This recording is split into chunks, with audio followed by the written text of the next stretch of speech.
halt the run. And the rebound goes to the Hornets. Hayward's got 6 rebounds now in the game. They've had a slight leg up on the boards and a big leg up on the scoreboard. The Hornets have gotten 4 of 7 shots to drop in the third. Melton passes to Pirtle, and the dunk by Pirtle. They're really dictating the tempo on both ends of the court.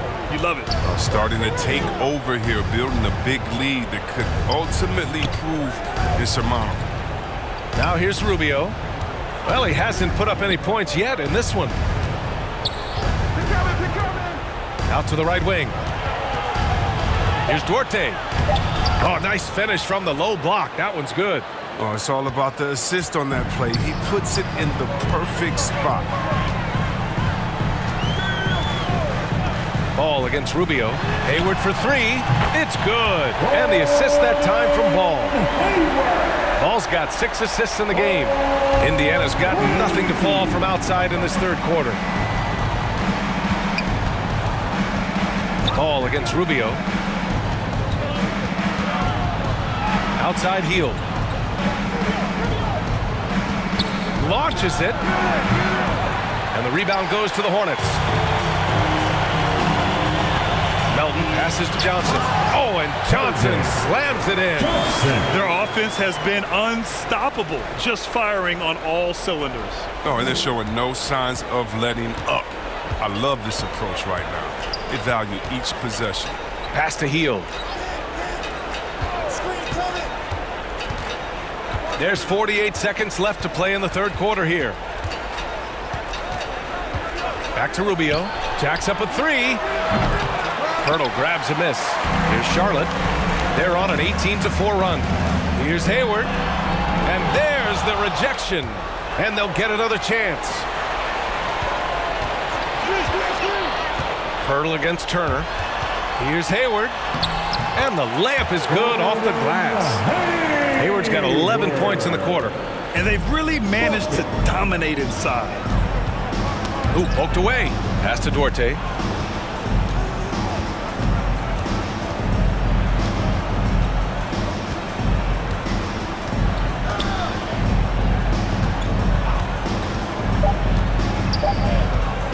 Three-pointer. Oh, drew the foul and almost hit the three-point bucket. But he'll head to the line for 3. That's on Jakob Pirtle. And he hits the first of 3. So it's both teams making substitutions here.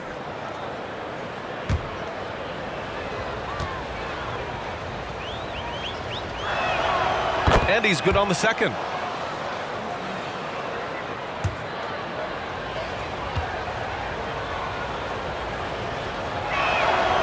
And he makes all 3.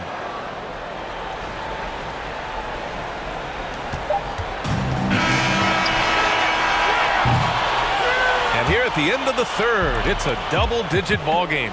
It's the Hornets up 19. And fourth quarter basket. Rick Carlisle had some advice for his team. Let's hear what he had to say. Hey, it's all about business. And as we head into the fourth, we'll see if there's a comeback in the works or if it's more of the same for the first 3 quarters. We've got Jakob Pirtle, Keldon Johnson out there with Montrezl Harrell. Then there's DeAnthony Melton, and it's Oubre in at the 2-guard spot. So that's the group out there for Charlotte. Johnson finds Pirtle. And that one drops. And the Hornets lead by 21. And trust me, when the D's slow to react, he'll be the first guy to make them pay. Yeah, they're pouring it on right here. Trying to give the opposition no light at the end of the tunnel. Charlotte has gone 6 of 8 from the three-point line in this matchup. Melton passes to Johnson. Back to Melton. There's the triple. Pacers with a rebound. After this game, they can look forward to Washington, where they'll match up against the Wizards. That'll be the second of 2 games on the road. Pass to Hield. And it's good. Off the back rim and in. What timing from Hield. Love how he sizes up these opportunities as the pass is coming his way. Now Pirtle. Now here's Melton. Outside Oubre. Here's Harrell. And that one's good. And now almost all their points coming from the paint. Timeout called, the Pacers. There's just a lot of wide open lanes to the rim here. That'll drive your coach nuts. Poor rotations. I mean, slow help and just not enough toughness on the interior. They've got a lot to talk about. So for the Hornets, Robinson, he's checked in for Pirtle. Bridges comes in for Harrell. And Terry Rozier subbed in for Oubre. And a little over a minute and a half gone by in the fourth. Here's Brogdon. Here's Warren. He can't get it to go. Good work defensively by Robinson. To the inside. Oh, and he got fouled on his way up. He'll head to the line to shoot two. Such a competitor. I love how hard Bridges goes. I mean, it's what gets the D to act like this. All right, guys, let's get your take on the scoring breakdown for Charlotte. If you want to see how efficient the offense is running, a great stat to look at is points off assists. And they've gotten a ton of assists throughout this game. I'll tell you something else. The points they've scored on the fast break tonight have been a major factor. That's good from Bridges. Well, over the last few years, the NBA has worked to make the schedule more manageable, Chris. That includes fewer back-to-backs. Yeah, and for us fans, that's been a great adjustment. Those back-to-backs, they could be a struggle at times. And we want to make sure the players are there, especially on the road, so that the fans can come see them. And the Pacers making a change here. Turner's checked in. And that's good as he hits both shots. The Pacers have gotten half of their attempts to fall in the fourth. 2 for 4 now. Brissett no good. You have to credit their effort. I mean, they've done an amazing job on the glass. It's nice to see they're not settling for three-pointers. These guys are putting in the work inside. Melton passes to Robinson. Here's Johnson. Robinson finds Johnson. Shot clock at 6. Throws it up high. And a big finish by Robinson. Oh, great teamwork right there. Hey, you got to love the finish. Bringing it down with some attitude. Outside Brogdon.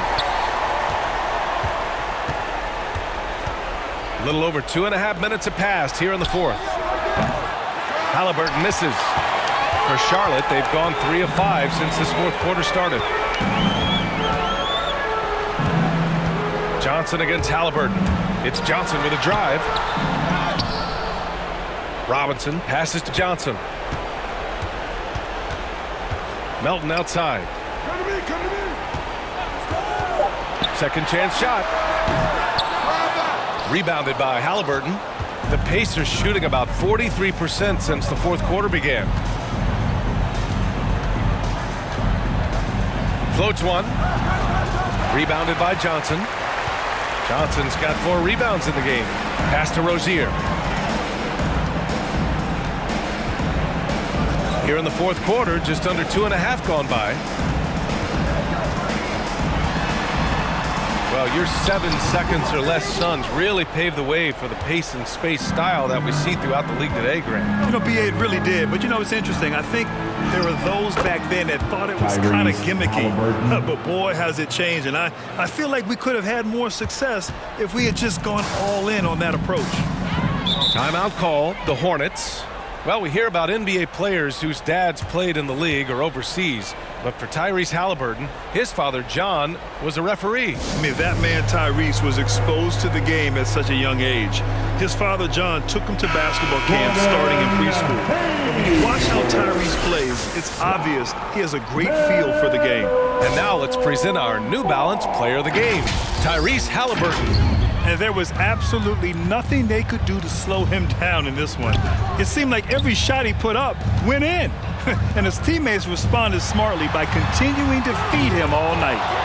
For Indiana, they've gotten 4 of 9 shots to go in during this fourth quarter. Here's Brogdon. So it'll be 2 free throws. He was fouled in the act of shooting. Terry Rozier picks one up. No debate there. He got hammered. And that one falls for Brogdon.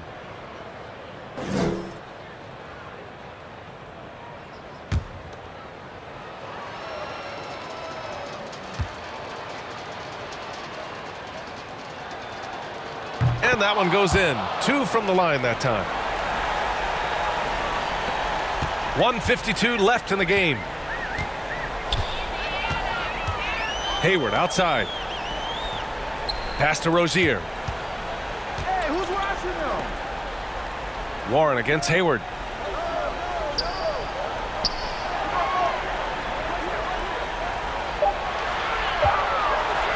From deep three-point range, Pacers with a rebound. Turner's got his 6th rebound on the night. And they were really able to find the mismatches they wanted and exploit those all night. Great execution from the players and coaching staff for the Hornets. Check out their assist numbers. They didn't get stuck in isolation. They got the ball to the guys who had the best matchups. And so this win marks their first victory of the new year.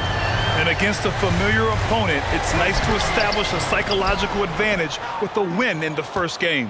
And no question this was a team effort, but you have to love how big a night this was for Gordon Hayward. The energy he played with tonight was amazing, and it paid off the most on the glass where he dominated the rebounding stats. Rozier, the pass to Robinson. Ball against Turner. Back to Robinson. And the layup falls. And the Hornets lead by 17. Their home crowd has energized them all game. Now they're closing it out. And you know they are, sure. I mean, come on, the finish line is in sight. All they have to do is play it smart. Back to Halliburton. Soft touch off the glass. It's nice they found their rhythm here, but the clock is just not their friend. Yeah, it has to be frustrating to catch fire when the game is already over. I mean, this is not the outcome they want. Ball against Halliburton. Ball outside. And so Charlotte takes this one by a big margin. Even early on in this game, they appeared happy to be playing at home. And it makes a huge difference. Once they started to get into a groove, you never really felt like they wouldn't come out on top. Well, now a minute to check in with Allie LaForce. She's courtside. Hey, Allie. Gordon, congratulations. As you look to lead this team to sustained success, wins like this have to be encouraging. Yeah, it felt good. It was a great team win for us. We came into this one with a lot of focus. We really guarded them. I think that allowed us to get good shots on the other end. So, they're going to be better. They're going to be able to knock down some shots they missed tonight. A good effort by us. Offense starts on defense. Thanks so much. All right, Allie, thank you. And that about does it for the first game of the new NBA season. Along with Grant Hill, Chris Webber, and Allie LaForce, this is Brian Anderson thanking you for watching tonight's presentation. We'll see you next time.